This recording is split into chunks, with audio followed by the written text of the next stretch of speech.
Good afternoon. I'm Captain Keith Sescaliba with the Hoover Police Department. We're here today to provide an update in the Carlee Russell investigation. Chief Nick Durzis will read a prepared statement that will provide an update in this case. After reading the statement, we will have time for a few questions related to the case.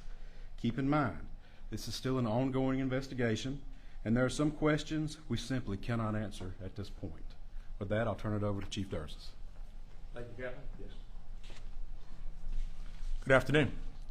Thanks to everyone for attending again today. I want to thank the members of our department and all of law enforcement who played a role in the investigation of this case. Last Wednesday, July 19th, we held a press conference and provided you with the facts of the Carlee Russell disappearance. We told you the investigation was ongoing, and we helped you determine where Carlee was during the 49 hours of her disappearance. Today I've talked to and received a statement from Mr. Emery Anthony, attorney for Carlee Russell. Mr. Anthony has scheduled a meeting for Carlee to meet with investigators early this afternoon, but then I received an email stating that a statement was being provided by him on her behalf. Mr. Anthony asked that I read the statement in its entirety, which I will do now. My client has given me permission to make the following statement on her behalf. There was no kidnapping on Thursday, July 13th, 2023. My client did not see a baby on the side of the road. My client did not leave the Hoover area when she was identified as a missing person. My client did not have any help in this incident, but this was a single act done by herself. My client was not with anyone or any hotel with anyone during the time she was missing. My client apologizes for her actions to this community, the volunteers who were searching for her, to the Hoover Police Department and other agencies as well, as to her friends and family. We ask for your prayers for Carlee as she addresses her issues and attempts to move forward, understanding that she made a mistake in this matter. Carlee, again, asks for your forgiveness and prayers. We have a meeting scheduled with Mr. Anthony to further discuss this case. We're currently in discussions with the Jefferson County District Attorney's Office in Bessemer about possible criminal charges related to this case, and we will announce those charges when and if they are filed. All right, with that, we'll take a few questions. As Officer Hale said, when I call on you, please state your name and your affiliation. Yes, sir. Keith Mims, WAGG 610, 100.1 FM Summit Media. Chief, do we at this time, or does the Hoover Police Department know the whereabouts of Carlee Russell during that 49-hour period that she was supposedly missing? Now, as I said the other day, was talking facts and everything. If I said anything today, it would just be speculation. Actual facts, we do not. Aaron Llewellyn, WBC 13. Can you tell us what her motivation was for doing this, if you can? I wish I could tell you. I think only Carlee knows, and maybe her attorney now. But again, the statement that we received from him does not indicate any.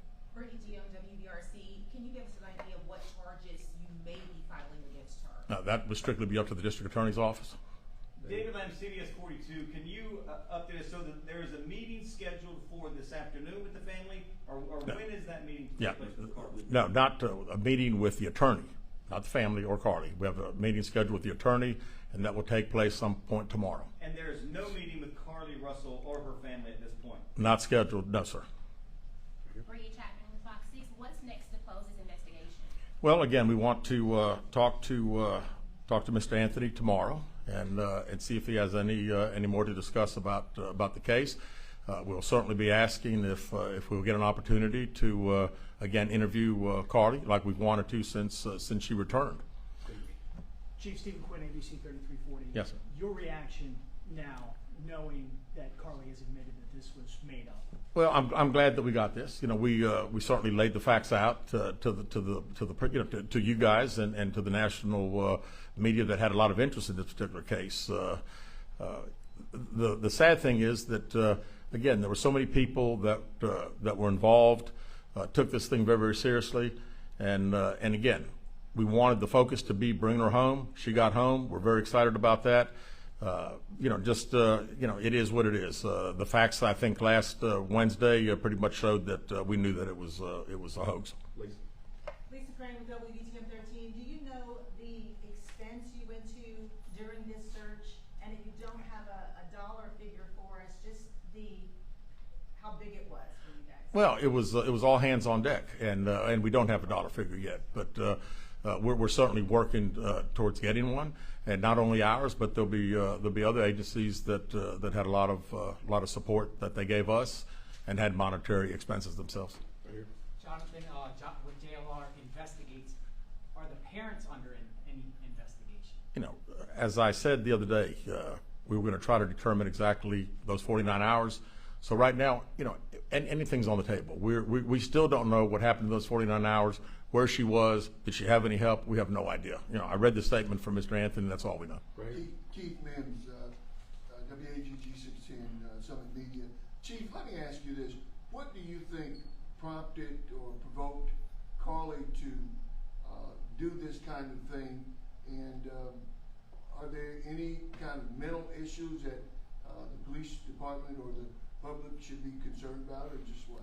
You know, not that I'm aware of. I mean, it's you know, this was an elaborate deal. I mean, when you talk about calling a 911 and being up on the interstate, again, it would all be conjecture. So really, I don't know. I was hoping that we'd have an opportunity to interview and we'd be able to ask her those questions. Were any others involved in putting this story together for her? Mr. Anthony, in his statement, says there was not. Liviana Calmes, WPRC, Fox 6 News.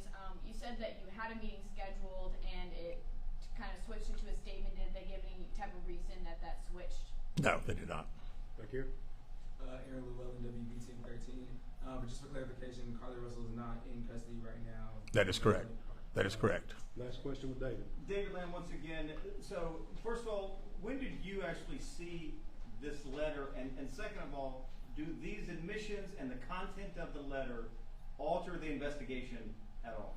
No, not at all. We'll continue to investigate. We're still try to determine where she was during those 49 hours. But I am glad that we received this. It at least puts some of the social media super sleuths hopefully at rest for a little bit as far as the conjecture of what everybody thinks took place. We know that by her own admission, it didn't happen, and you know, we're thankful for that. All right, thank you guys very much.